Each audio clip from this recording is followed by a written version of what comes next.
right, ladies and gentlemen, let me see everybody's hands up in the air.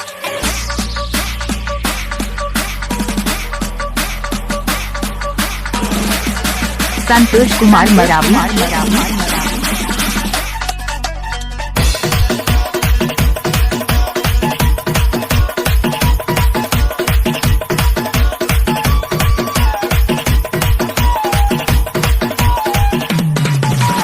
Durgesh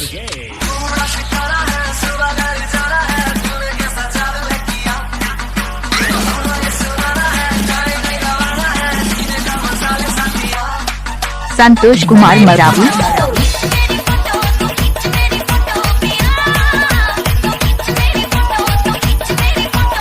हे